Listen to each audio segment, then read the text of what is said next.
Actualmente laboro en el Hospital Universitario San Roque en Gran Canaria, donde también coordino el proyecto de PDGCI sobre enfermedad de Parkinson en las Islas Canarias. Este es mi conflicto de interés. Uno de los estudios que voy a mencionar lo coordiné cuando estaba en el Hospital Jiménez Díaz en Madrid, que es el estudio de Roche para el tratamiento de los oligoantisentidos en la enfermedad de Huntington.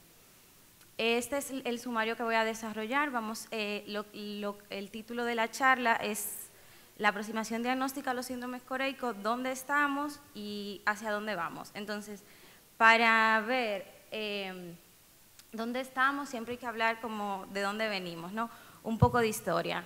La corea, como sabemos, es un movimiento involuntario, hipercinético, que es el movimiento visualmente más antiguo conocido. Y a lo largo de la historia se han desarrollado diferentes epidemias de corea, tanto de origen infeccioso como tanto de origen infeccioso como también de presentación subaguda, y que a lo largo de los años se describió, como describió Sidehan, la corea relacionada a la fiebre reumática, que es uno de los hitos más importantes en la historia de las coreas. Un hito muy importante es la descripción que dio George Huntington de la corea de Huntington. Y mi charla va a ir enfocada a esta enfermedad, ya que la corea de Huntington y la enfermedad de Huntington es el paradigma de los trastornos del movimiento, es la principal causa de corea y es una enfermedad donde se puede ver todos los tipos de trastornos de movimiento, desde corea, distonía, parkinsonismo, tics y demás. Entonces, si vamos a hablar del futuro de los síndromes coreicos, la enfermedad de Huntington es lo más importante, ya que es donde se han hecho la mayoría de avances. Entonces, aquí podemos ver el video clásico descrito por Paul Wilson, video histórico del primer paciente documentado. Entonces, George Huntington describió la enfermedad en el siglo XIX y ya en su ensayo sobre la enfermedad nos habló de varios hitos importantes en la enfermedad, como la tendencia al suicidio, y ya se sabe en diferentes estudios de series que el 10% de los pacientes con enfermedad de Huntington presentan suicidio. Nos describió cómo se inicia en la edad adulta, cómo se transmite con una herencia autosómica dominante, que era una condición rara y que no se transmitía de una generación a otra. O sea, la enfermedad no se salta generaciones. Entonces,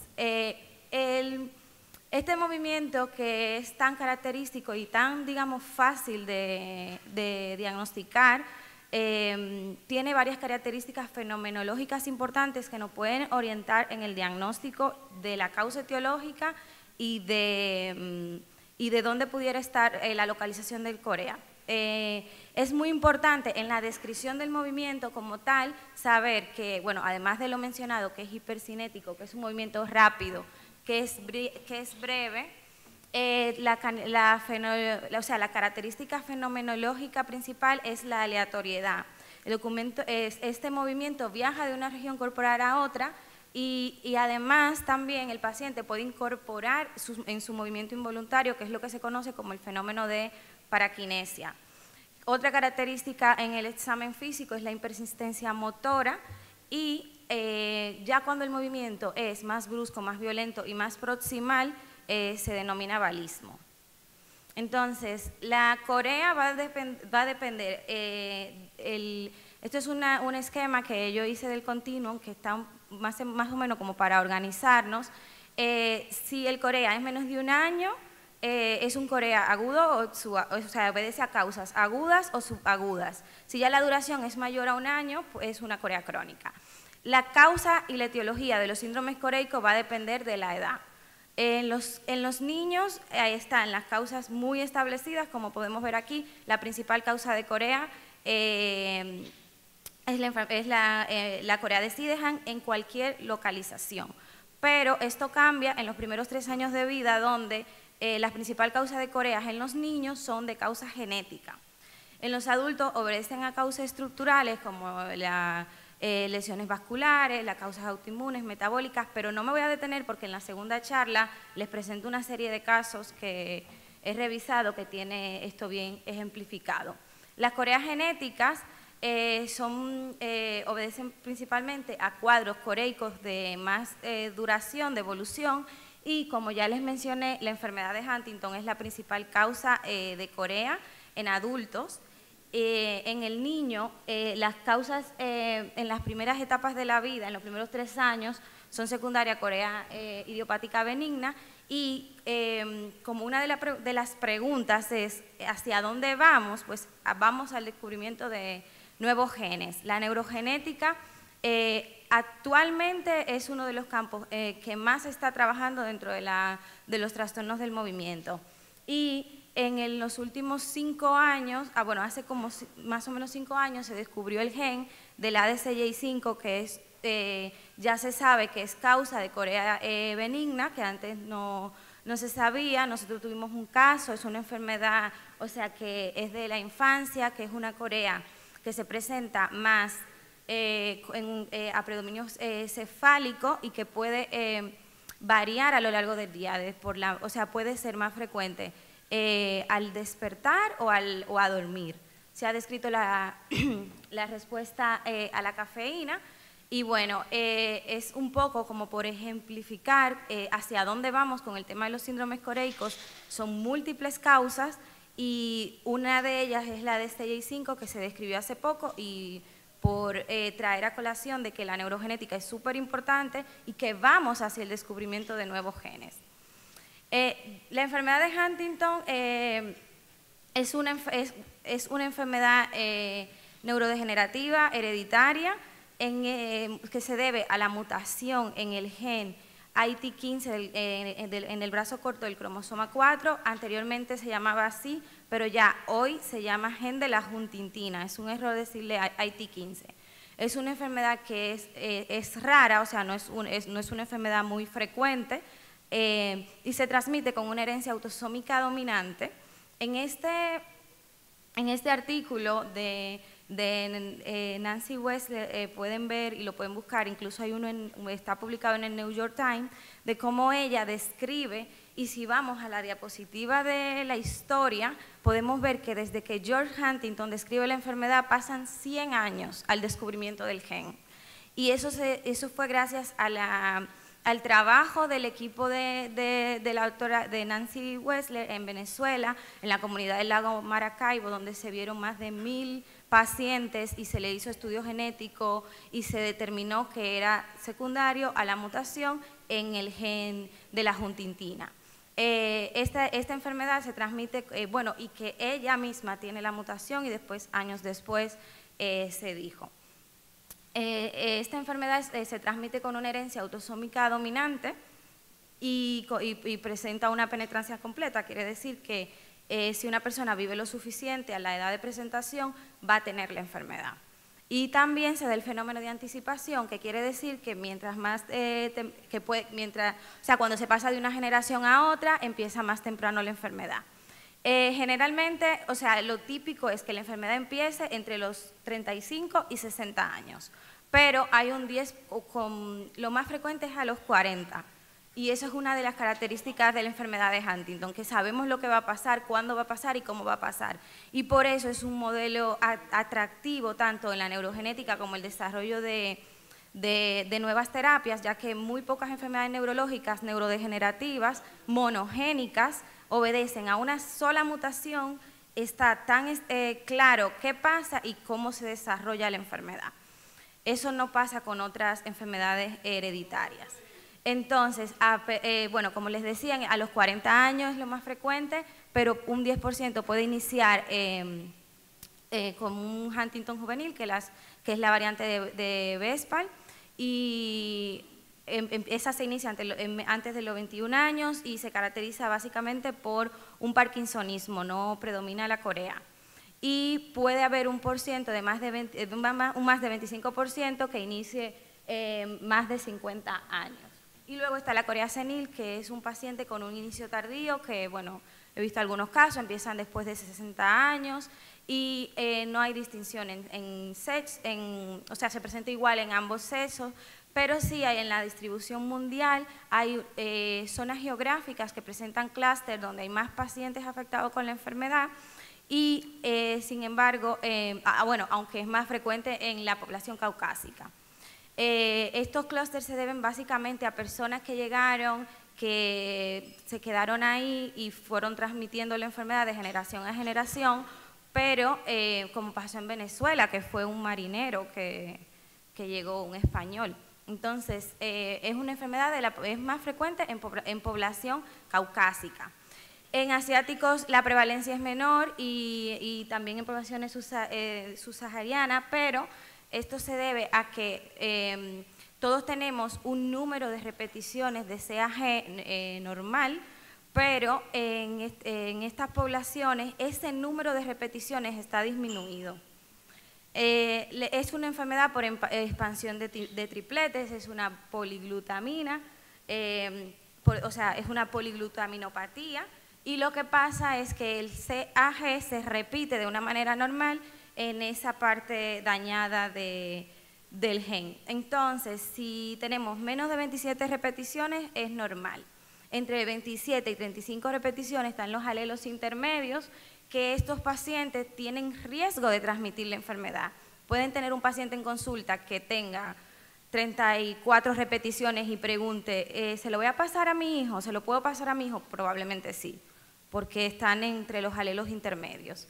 Y entre 36 y 39 repeticiones ya hay una penetrancia completa donde el paciente, si vive lo suficiente, va a desarrollar la enfermedad. No, perdón, o sea, la penetrancia completa es más de 40 repeticiones. La penetrancia incompleta quiere decir que el paciente no desarrolla todos los síntomas. Y ya más de 60 repeticiones es el Huntington juvenil, que como les decía, hay un predominio de parkinsonismo. ¿Cuál es la importancia actualmente y digamos hacia dónde vamos y lo que quiero recalcar en esta diapositiva? Cuando hacemos consejo genético de un paciente con enfermedad de Huntington, no las voy a detallar todas, aquí solo voy a precisar dos cosas. Primero, el test predictivo de Huntington no se hace a menores de edad a no ser que haya un cuadro inequívoco de la enfermedad y siempre con consentimiento informado. En el caso de los diferentes estadios de pacientes afectados, aquí solo me voy a detener en el estadio prodrómico, porque este es un paciente que tiene la mutación, está cerca de la fenoconversión, pero no tiene síntomas inequívocos de la enfermedad. Y actualmente las nuevas terapias van enfocadas a este grupo de pacientes. Entonces eso es importante que lo tengamos en cuenta. Entonces, vamos hacia un poco el futuro y el presente. El mecanismo subyacente en el desarrollo de la enfermedad de Huntington es muy interesante, está muy bien documentado, ya se conoce muy bien la función de la huntingtina. La huntingtina es una proteína, o sea, la huntingtina normal, la wild type o la huntingtina salvaje, es una proteína que es muy grande, que pesa 350 kilodalton, tiene 67 exones y tiene funciones en todo el organismo. Está localizada tanto en el núcleo como en el citoplasma.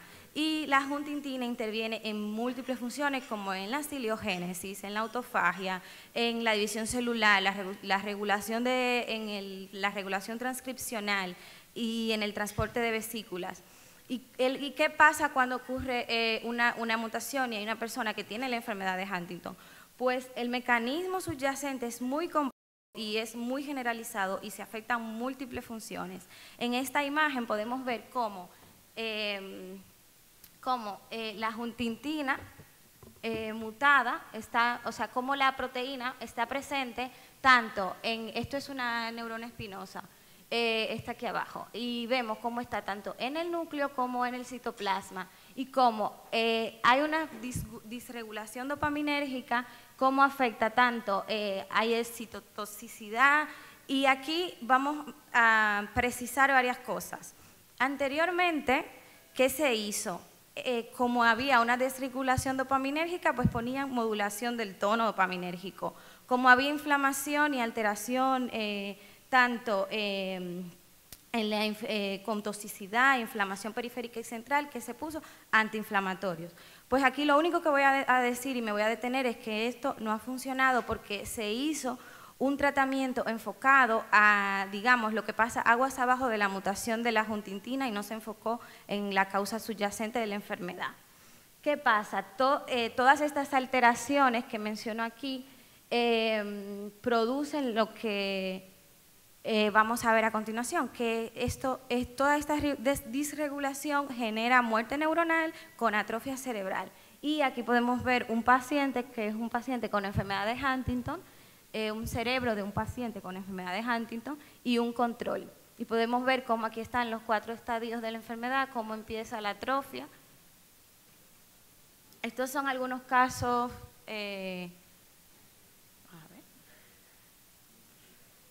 Las 3 pacientes tienen enfermedad de Huntington. Como pueden ver, se puede presentar con un corea más proximal, más leve, como el caso 1. Podemos ver en la paciente 2 cómo hay un corea generalizado, que es muy severo, y la paciente 3 tiene unos movimientos de tronco. Podemos ver cuando... Básicamente quiero que vean diferentes ejemplos de pacientes con enfermedad de Huntington. No me voy a detener mucho. Entonces, ¿hacia dónde vamos también? Pues los biomarcadores. ¿Qué pasa con la enfermedad de Huntington? Tienes un paciente que tiene una mutación, sabe que va a desarrollar la enfermedad y la enfermedad se expresa, vamos a decir, a los 40 años. Pues las escalas clínicas que miden la evolución y la progresión de la enfermedad son escalas que se mantienen muy estables a lo largo de los años. Entonces, un paciente con una enfermedad de Huntington puede tener variaciones en la puntuación de la escala que no varían en 2 o 3 años. Y esto no nos ayuda en el tema de los ensayos clínicos porque la mayoría de los ensayos dura 2 años. Entonces, ¿cómo vamos a medir una respuesta a la terapia que estamos usando si no tenemos, con las escalas? No se puede, es difícil. Y por eso desde hace años, unos 5 años, se están desarrollando los biomarcadores. Y los biomarcadores son muy importantes en la enfermedad de Huntington. Y hay tanto biomarcadores de fluidos como biomarcadores de imagen. La huntingtina, 2 de los que están más avanzados y que se conoce más, que tienen aplicación en la investigación, pero que pronto seguro se va a extrapolar a la clínica, son la huntingtina mutante en líquido y los neurofilamentos de cadenas ligeras. Como podemos ver aquí, todo esto aumenta, tanto en líquido como en plasma. Los neurofilamentos, ¿qué son? Son parte de los axones. Cuando hay muerte neuronal, se liberan los neurofilamentos. Entonces, la huntingtina mutante y los neurofilamentos son biomarcadores importantes en la enfermedad de Huntington que están alterados desde etapas muy tempranas y que su variación puede orientarnos mucho con el tema de las respuestas. Pero ¿qué pasa? Esto solamente nos dice que hay muerte neuronal, pero no nos dice dónde. Y ahí llegan los marcadores de imagen, que como podemos ver en esta imagen, incluso hay una correlación con los biomarcadores. Y la atrofia cerebral empieza desde estadios iniciales, restringida al estriado, pero abarca todo, ¿no? Incluso toda la corteza. En cuanto al tratamiento, aunque eso ya es conocido, todo el mundo aquí lo conoce, no me voy a detener mucho, es importante que el tratamiento actual es sintomático, no es un tratamiento modificador de la enfermedad, que hay muy pocas terapias en cuanto a la sintomatología. Va a depender mucho de qué síntomas queramos mejorar en el paciente y si tiene síntomas motores, pues usamos lo que ya todos conocemos y si tiene síntomas psiquiátricos se usa lo mismo que se usa en la población general. Y importante, la melatonina, ya que en el Huntington la melatonina está disminuida, en un paciente que tenga trastorno del sueño se le puede poner melatonina también. Y otra cosa importante que siempre es bueno evaluar en la consulta antes de que el paciente esté muy avanzado es el tema de la deglución, porque ya cuando llega la discapacidad en la deglución muchas veces está el dilema si poner la PEC o no poner la PEC, entonces eso es algo que siempre se le puede ir preguntando con tiempo. Y la evaluación con nutrición es súper importante y también con el fisioterapeuta. Pero eso es conocido, eso es pasado, vamos al futuro. Cuando hay un empeoramiento también es importante en el manejo del paciente con la enfermedad de Huntington, es que muchas veces esté estable, pero tiene un empeoramiento y esto puede ser debido a causas secundarias. Y es bueno destacar todas las que ven aquí. Si ya descartaron y no mejora, pues puede que sea secundario a las alteraciones comportamentales ya propias de la enfermedad de base. Entonces, el tratamiento modificador de la enfermedad es el presente y es el futuro. Y en el caso de la enfermedad de Huntington, que les mencionaba que anteriormente se trataban, digamos, los mecanismos subyacentes aguas abajo de la mutación, estas son terapias que están dirigidas directamente a la mutación, ya sea el ADN o el ARN, y van encaminadas a disminuir la huntingtina mutante en líquido. Entonces, tenemos la terapia de ADN y de ARN, no las voy a mencionar todas, voy a hablar de las más importantes, así por encima y también por aras del tiempo y el retraso que llevamos. Las terapias dirigidas al ADN van encaminadas a modificar el gen de la huntingtina o alteran la transcripción o alteran la transcripción. Y las más importantes son los dedos de zinc y el CRISPR-Cas. El ARN están las moléculas pequeñas que desarrolló PTC Therapeutics y estas dos moléculas que vemos aquí que las desarrolló uniQure y los oligonucleótidos antisentido, que son las que están más avanzadas, que pueden ser específicas de alelo, o sea, del alelo mutante solamente, o no específicas de alelo.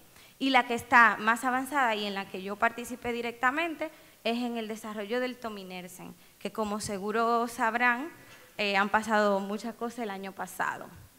Aquí están todas ejemplificadas, aquí está el CRISPR, aquí están las moléculas pequeñas y vamos a pasar y les voy a ir mencionando cada una. Bueno, una de las muchas veces los pacientes leen las noticias y llegan y dicen, doctora, ¿y el CRISPR en el Huntington? Entonces, ¿qué es el CRISPR-Cas? Bueno, es el equivalente bacteriano de un sistema inmune para protegerse de las infecciones virales. Es básicamente, o sea, está compuesto de un ARN guía. O sea, está la molécula de ARN guía que se une a la ADN diana y una nucleasa Cas, que por eso es Cas9, e introduce rupturas. Básicamente es como una tijera, corta el ADN y ¿qué hace? El mecanismo por un sistema endógeno vuelve y pega el ADN. ¿Dónde está el problema? Que esas rupturas después, cuando haya un empalme del ADN, hay un riesgo de que haya una mutación de inserción o que haya una mutación y que se desarrollen proteínas anormales. Está en desarrollo, está en fases preclínicas y requiere mayor evidencia. En las moléculas pequeñas, ¿dónde está la importancia? Que son vía oral. Es un tratamiento vía oral, es el único. Se desarrollaron estas dos moléculas que las dos no son específicas de alelo y la primera lo que hace es modificar el splicing. Al reducir el splicing, bueno, pues reduce los niveles de huntingtina mutada. Esta es muy importante porque es el branaplam, que ya está usándose en la atrofia muscular espinal, la desarrolló Novartis, y se le ha concedido la categoría de medicamento huérfano en la enfermedad de Huntington. Y ya está también en ensayos clínicos, inició desde el 2021, incluso Novartis va a empezar un ensayo en enfermedad de Huntington juvenil con esta molécula. Pero también hay riesgo de que se altere la expresión de proteína y requieren más estudios. Básicamente, como son vía oral, son una terapia prometedora. Hablemos de los oligonucleótidos antisentidos, son los más estudiados y los que probablemente yo piense que pueden tener más aplicación en la clínica de todas las que hemos hablado. ¿Cómo funciona? Tenemos el gen de la huntingtina, ocurre el proceso de transcripción, está la huntingtina, o sea, el pre-ARN mensajero de la huntingtina, para la finalidad ¿cuál es? Pues una proteína, o sea, que se produzca una proteína. Pero ¿qué pasa? Cuando hay una mutación, obviamente se produce una proteína normal, que es la proteína huntingtina. ¿Qué hace el oligoantisentido? Pues se une a esta parte y evita la transcripción, en resumen. Más complejo, pero bueno, en resumen. Entonces, como no es alelo específico, se puede unir tanto a la huntingtina mutada como a la no mutada. Pero se ha visto que tienen una muy buena difusividad en el líquido cefalorraquídeo y a diferencia de otras terapias que se están estudiando, no necesita un vector viral.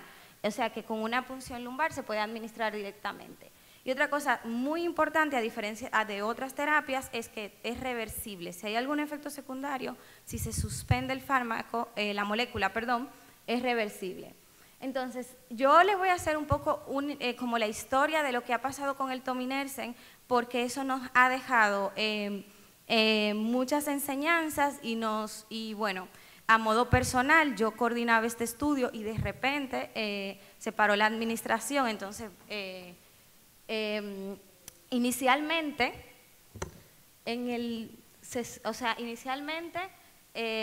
vimos que el tominersen funcionaba en estadios preclínicos, pero ¿qué pasó? Cuando se fue viendo la evolución del ensayo, algunos pacientes presentaron hidrocefalia, 2 pacientes específicamente, que lo describió Stocker en el 2020. Pero, ¿qué pasó? Vamos a retomar esto más adelante y les voy a mencionar 2 ensayos clínicos que son específicos de alelos como el Precision HD1 y Precision HD2, perdón, que se estudiaron en 48 pacientes, pero lo importante que quiero decir aquí que aunque sea una terapia que vaya encaminada solo al alelo mutado, que sea alelo específica, no mostró disminuciones significativas de la huntingtina. Entonces, en el 2012 se vio que el tominersen, que es la molécula que le hablé al principio, logró disminuir en modelos murinos la huntingtina en pacientes en modelos murinos con Huntington, o sea, en modelos animales. Se vio que disminuía la huntingtina. ¿Qué pasó? Se empezaron a estudiar a profundidad, o sea, miren todo el tiempo que lleva a desarrollar una molécula. 2012, 2023 y todavía no hay como un resultado. Entonces, lo importante que vieron aquí es que algunos estudios, algunos estudios en primates no humanos demostraron que se distribuía bien y vamos a quedarnos aquí con que en el 2012 todo iba bien y se designó el nombre de tominersen. Y este estudio empezó con una fase 1 y también determinó que había una dosis respuesta a esta molécula y que a dosis de 120 miligramos disminuía la huntingtina. ¿Qué pasó después? Tras esos resultados preliminares se pasó a una fase abierta donde recibieron el medicamento activo, pero empezaron en una corte cada 4 y cada 8 semanas, con una duración de 15 meses. ¿Qué pasó aquí? Que después de 9 meses de seguimiento, aunque se mantuvo la disminución de la huntingtina en líquido, un grupo de pacientes, el de cada 4 semanas, tenía más efectos secundarios. Entonces, se vio en los ensayos que había un aumento de los neurofilamentos, que ya como saben, hay muerte neuronal. Entonces, tras este análisis preliminar, y aunque se vio que cada 4 semanas había más riesgo de efectos secundarios, se pasó a una fase abierta que lo que hizo fue que el fármaco o el placebo se pusiera cada 8 o 16 semanas. O sea, lo de 4 semanas no pasó a la fase 3. Y se reclutaron más se reclutaron 791 pacientes con enfermedad de Huntington y se hizo este estudio para delimitar la eficacia y la seguridad. Y aquí es donde digo que en marzo de 2022 terminó prematuramente. Esto en la práctica clínica, cuando estás frente a un paciente y pasan estas cosas, tienes que explicar muchas cosas y es desesperanzador y todos teníamos muchísimo esperanza en este ensayo, pero lamentablemente después que el comité evaluador de los datos se reunió, vieron que los de 16 semanas no mostraron mejoría y que los de 8 semanas tuvieron peores puntuaciones en las escalas comparado con el grupo no tratado. Entonces, aquí se observó lo que les comentaba inicialmente, de que hubo un incremento del volumen ventricular, que fue hasta el 25% también con aumento de proteínas en líquido. Esto hablaba de que había probablemente infección y que ese aumento de la viscosidad del líquido producía entonces lo del aumento ventricular. Entonces, traigo esto porque es el futuro de las enfermedades neurogenéticas, porque hemos aprendido de estos ensayos, hemos aprendido mucho y esto nos da información hacia el futuro y estas son algunas de las posibles explicaciones que los que han estudiado más estos trastornos podría ser.